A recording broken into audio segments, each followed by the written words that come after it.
Samuel, chapters 18 through 20. And it came to pass, when he had made an end of speaking unto Saul, that the soul of Jonathan was knit with the soul of David, and Jonathan loved him as his own soul.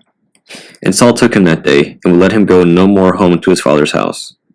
Then Jonathan and David made a covenant, because he loved him as his own soul. And Jonathan stripped himself of the robe that was upon him, and gave it to David, and his garments, even to his sword, and to his bow, and to his girdle. And David went out whithersoever Saul sent him, and behaved himself wisely. And Saul set him over the men of war, and he was accepted in the sight of all the people, and also in the sight of Saul's servants. And it came to pass, as they came, when David was returned from the slaughter of the Philistine, that the women came out of all cities of Israel, singing and dancing, to meet King Saul, with tabrets, with joy, and with instruments of music. And the women answered one another as they played, and said, Saul hath slain his thousands, and David his 10,000s. And Saul was very wroth, and the saying displeased him. And he said, They have ascribed unto David 10,000s, and to me they have ascribed but thousands. And what can he have more but the kingdom? And Saul eyed David from that day and forward. And it came to pass on the morrow that the evil spirit from God came upon Saul, and he prophesied in the midst of the house. And David played with his hand as at other times, and there was a javelin in Saul's hand. And Saul cast the javelin, for he said, I will smite David even to the wall with it. And David avoided out of his presence twice. And Saul was afraid of David, because the Lord was with him, and was departed from Saul. Therefore Saul removed him from him, and made him his captain over 1,000. And he went out, and came in before the people. And David behaved himself wisely in all his ways, and the Lord was with him. Wherefore when Saul saw that he behaved himself very wisely, he was afraid of him. But all Israel and Judah loved David, because he went out and came in before them. And Saul said to David, Behold, my elder daughter Merab, her will I give thee to wife. Only be thou valiant for me, and fight the Lord's battles. For Saul said, Let not mine hand be upon him, but let the hand of the Philistines be upon him. And David said unto Saul, Who am I, and what is my life, or my father's family in Israel, that I should be son-in-law to the king? But it came to pass at the time when Merab, Saul's daughter, should have been given to David, that she was given to Adriel the Meholathite to wife. And Michal, Saul's daughter, loved David. And they told Saul, and the thing pleased him. And Saul said, I will give him her, that she may be a snare to him, and that the hand of the Philistines may be against him. Wherefore Saul said to David, Thou shalt this day be my son-in-law in the one of the twain. And Saul commanded his servants, saying, Commune with David secretly, and say, Behold, the king hath delight in thee, and all his servants love thee. Now therefore be the king's son-in-law. And Saul's servants spake those words in the ears of David. And David said, Seemeth it to you a light thing to be a king's son-in-law, seeing that I am a poor man, and lightly esteemed? And the servants of Saul told him, saying, On this manner spake David. And Saul said, Thus shall ye say to David, The king desireth not any dowry, but 100 foreskins of the Philistines, to be avenged of the king's enemies. But Saul thought to make David fall by the hand of the Philistines. And when his servants told David these words, it pleased David well to be the king's son-in-law, and the days were not expired. Wherefore David arose and went, he and his men, and slew of the Philistines 200 men.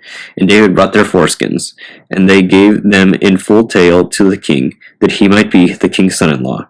And Saul gave him Michal his daughter to wife. And Saul saw and knew that the Lord was with David, and that Michal, Saul's daughter, loved him. And Saul was yet the more afraid of David, and Saul became David's enemy continually. Then the princes of the Philistines went forth, and it came to pass, after they went forth, that David behaved himself more wisely than all the servants of Saul, so that his name was much set by. And Saul spake to Jonathan his son, and to all his servants, that they should kill David. But Jonathan, Saul's son, delighted much in David, and Jonathan told David, saying, Saul, my father, seeketh to kill thee. Now therefore, I pray thee, take heed to thyself until the morning, and abide in a secret place, and hide thyself. And I will go out and stand beside my father in the field where thou art, and I will commune with my father of thee, and what I see, that I will tell thee. And Jonathan spake good of David unto Saul his father, and said unto him, Let not the king sin against his servant, against David, because he hath not sinned against thee, because his works have been to thee ward very good. For he did put his life in his hand, and slew the Philistine, and the Lord wrought a great salvation for all Israel. Thou sawest it, and didst rejoice. Wherefore then wilt thou sin against innocent blood, to slay David without a cause?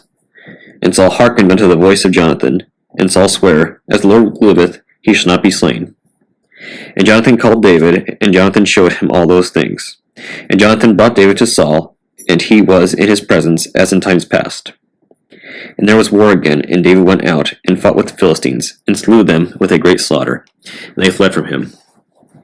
And the evil spirit from the Lord was upon Saul, and he sat in his house with his javelin in his hand, and David played with his hand. And Saul sought to smite David even to the wall with a javelin, but he slipped away out of Saul's presence, and he smote the javelin into the wall, and David fled and escaped that night. Saul also sent messengers unto David's house to watch him, and to slay him in the morning. And Michal, David's wife, told him, saying, If thou save not thy life tonight, tomorrow thou shalt be slain. So Michal let David down through a window, and he went, and fled, and escaped. And Michal took an image, and laid it in the bed, and put a pillow of a goat's hair for his bolster, and covered it with a cloth. And when Saul sent messengers to take David, she said, He is sick. And Saul sent the messengers again to see David, saying, Bring him up to me in the bed, that I may slay him. And when the messengers were come in, behold, there was an image in the bed, with a pillow of a goat's hair for his bolster. And Saul said unto Michal, Why hast thou deceived me so, and sent away mine enemy, that he is escaped? Michal answered Saul, He said unto me, Let me go. Why should I kill thee? So David fled and escaped, and came to Samuel to Ramah, and told him all that Saul had done to him. And he and Samuel went and dwelt in Naioth. It was told Saul, saying, Behold, David is at Naioth, in Ramah. And Saul sent messengers to take David, and when they saw the company of the prophets prophesying, and Samuel standing as appointed over them, the Spirit of God was upon the messengers of Saul, and they also prophesied. And when it was told Saul, he sent other messengers, and they prophesied likewise. And Saul sent messengers again the third time, and they prophesied also. Then went he also to Ramah, and came to a great wall that is in Seku. And he asked and said, Where are Samuel and David? And one said, Behold, they be at Naioth in Ramah. And he went thither to Naioth in Ramah, and the Spirit of God was upon him also, and he went on, and prophesied until he came to Naioth in Ramah. And he stripped off his clothes also, and prophesied before Samuel in like manner, and lay down naked all that day and all that night. Wherefore they say, Is Saul also among the prophets? And David fled from Naioth in Ramah, and came and said before Jonathan, What have I done? What is mine iniquity? And what is my sin before thy father, that he seeketh my life? And he said unto him, God forbid, thou shalt not die. Behold, my father will do nothing, either great or small, but that he will show it me. And why should my father hide this thing from me? It is not so. And David sware moreover, and said, Thy father certainly knoweth that I have found grace in thine eyes. And he saith, Let not Jonathan know this, lest he be grieved. But truly, as the Lord liveth, and as thy soul liveth, there is but a step between me and death. Then said Jonathan unto David, Whatsoever thy soul desireth, I will even do it for thee. And David said unto Jonathan, Behold, tomorrow is the new moon, and I should not fail to sit with the king at meat. But let me go, that I may hide myself in the field unto the third day at even. If thy father at all miss me, then say, David earnestly asked leave of me, that he might run to Bethlehem his city, for there is a yearly sacrifice there for all the family. If he say thus, It is well, thy servant shall have peace. But if he be very wroth, then be sure that evil is determined by him. Therefore thou shalt deal kindly with thy servant, for thou hast brought thy servant into a covenant of the Lord with thee. Notwithstanding, if there be in me iniquity, slay me thyself, for why shouldest thou bring me to thy father? And Jonathan said, Far be it from thee, for if I knew certainly that evil were determined by my father to come upon thee, then would I not tell it thee? Then said David to Jonathan, Who shall tell me, or what if thy father answer thee roughly? Jonathan said unto David, Come and let us go out into the field. And they went out both of them into the field. And Jonathan said unto David, O Lord God of Israel, when I have sounded my father about tomorrow any time, or the third day, and behold, if there be good toward David, and I then send not unto thee, and show it thee, the Lord do so and much more to Jonathan. If it please my father to do thee evil, then I will show it thee, and send thee away, that thou mayest go in peace, and the Lord be with thee, as he hath been with my father. And thou shalt not only, while yet I live, show me the kindness of the Lord, that I die not. But also thou shalt not cut off thy kindness from my house forever. No, not when the Lord hath cut off the enemies of David, every one from the face of the earth. So Jonathan made a covenant with the house of David, saying, Let the Lord even require it at the hand of David's enemies. And Jonathan caused David to swear again, because he loved him, for he loved him as he loved his own soul.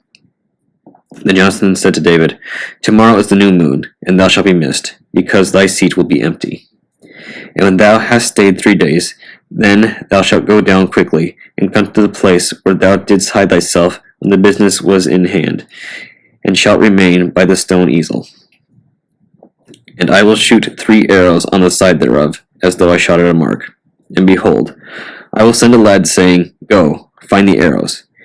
If I expressly say unto the lad, Behold, the arrows are on this side of thee, take them.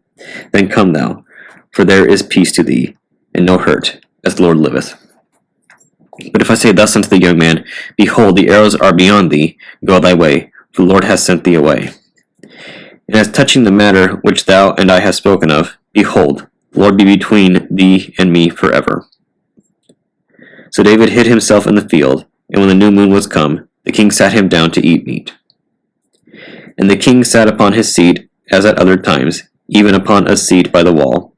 And Jonathan arose, and Abner sat by Saul's side, and David's place was empty. Nevertheless Saul spake not anything that day, for he thought, Something hath befallen him, he is not clean, surely he is not clean. And it came to pass on the morrow, which was the 2nd day of the month, that David's place was empty. And Saul said unto Jonathan his son, Wherefore cometh not the son of Jesse to meat, neither yesterday nor today? And Jonathan answered Saul, David earnestly asked leave of me to go to Bethlehem. And he said, Let me go, I pray thee, for our family hath a sacrifice in the city, and my brother, he hath commanded me to be there. And now, if I have found favor in thine eyes, let me get away, I pray thee, and see my brethren. Therefore he cometh not unto the king's table. Then Saul's anger was kindled against Jonathan, and he said unto him, Thou son of the perverse, rebellious woman, do not I know that thou hast chosen the son of Jesse to thine own confusion, and unto the confusion of thy mother's nakedness? For as long as the son of Jesse liveth upon the ground, thou shalt not be established, nor thy kingdom.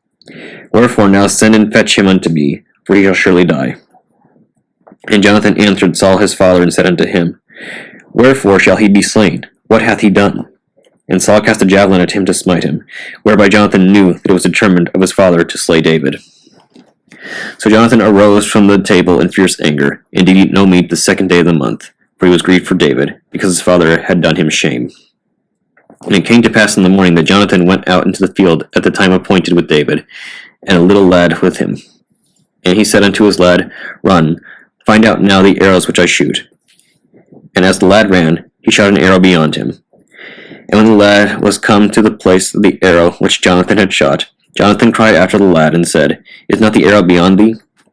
And Jonathan cried after the lad, Make speed, haste, stay not. And Jonathan's lad gathered up the arrows, and came to his master. The lad knew not anything, only Jonathan and David knew the matter. And Jonathan gave his artillery into his lad, and said unto him, Go, carry them to the city. And as soon as the lad was gone, David arose out of a place toward the south, and fell on his face to the ground, and bowed himself 3 times, and they kissed one another, and wept with one another, until David exceeded. And Jonathan said to David, Go in peace, for as much as we have sworn both of us in the name of the Lord, saying, The Lord be between me and thee, and between my seed and thy seed forever. And he arose and departed, and Jonathan went into the city. Psalm 103, a psalm of David. Bless the Lord, O my soul, and all that is within me, bless his holy name. Bless the Lord, O my soul, and forget not all his benefits, who forgiveth all thine iniquities, who healeth all thy diseases, who redeemeth thy life from destruction, who crowneth thee with loving kindness and tender mercies, who satisfieth thy mouth with good things, so that thy youth is renewed like the eagles. The Lord executeth righteousness and judgment for all that are oppressed. He made known his ways unto Moses, his actions to the children of Israel. The Lord is merciful and gracious, slow to anger, and plenteous in mercy. He will not always chide, neither will he keep his anger forever. He hath not dealt with us after our sins, nor reward us according to our iniquities. For as the heaven is high above the earth, so great is his mercy toward them that fear him. As far as the east is from the west, so far hath he removed our transgressions from us. Like as a father pitieth his children, so the Lord pitieth them that fear him. For he knoweth our frame, he remembereth that we are dust. As for man, his days are as grass, as the flower of the field, so he flourisheth. For the wind passeth over it, and it is gone, and the place thereof shall know it no more. But the mercy of the Lord is from everlasting to everlasting upon them that fear him, and his righteousness unto children's children, to such as keep his covenant, and to those that remember his commandments to do them. The Lord hath prepared his throne in the heavens, and his kingdom ruleth over all. Bless the Lord, ye his angels, that excel in strength, that do his commandments, hearkening unto the voice of his word. Bless ye the Lord, all ye his hosts, ye ministers of his that do his pleasure. Bless the Lord, all his works in all places of his dominion. Bless the Lord, O my soul. Proverbs chapter 19, verses 1 through 5. Better is the poor that walketh in his integrity than he that is perverse in his lips and is a fool. Also that the soul be without knowledge, it is not good, and he that hasteth with his feet sinneth. The foolishness of man perverteth his way, and his heart fretteth against the Lord. Wealth maketh many friends, but the poor is separated from his neighbor. A false witness shall not be unpunished, and he that speaketh lies shall not escape. Ecclesiasticus chapter 36. Have mercy upon us, O Lord God of all, and behold us, and send thy fear upon all the nations that seek not after thee. Lift up thy hand against the strange nations, and let them see thy power. As thou wast sanctified in us before them, so be thou magnified among them before us. And let them know thee, as we have known thee, that there is no God, but only thou, O God. Show new signs, make other strange wonders. Glorify thy hand and thy right arm, that they may set forth thy wondrous works. Raise up indignation, and pour out wrath. Take away the adversary, and destroy the enemy. Make the time short, remember the covenant, and let them declare thy wonderful works. Let him that escapeth be consumed by the rage of the fire, and let them perish that press the people. Smite and sunder the heads of the rulers of the heathen that say, there is none other but we. Gather all the tribes of Jacob together, and inherit thou them, as from the beginning. O Lord, have mercy upon the people that is called by thy name, and upon Israel, whom thou hast named thy firstborn. Be merciful unto Jerusalem, thy holy city, in the place of thy rest. Fill Zion with thine unspeakable oracles, thy people with the glory. Give testimony unto those that thou hast possessed from the beginning, and raise up prophets that have been seen in thy name. Reward them that wait for thee, and let thy prophets be found faithful. O Lord, hear the prayer of thy servants, according to the blessing of Aaron over thy people, that all they which dwell upon the earth may know that thou art the Lord, the eternal God. The belly devoureth all meats, yet is one meat better than another. As the palate tasteth divers kinds of venison, so doth a heart of understanding false speeches. A froward heart causeth heaviness, but a man of experience will recompense him. A woman will receive every man, yet is one daughter better than another. The beauty of a woman cheereth the countenance, and a man loveth nothing better.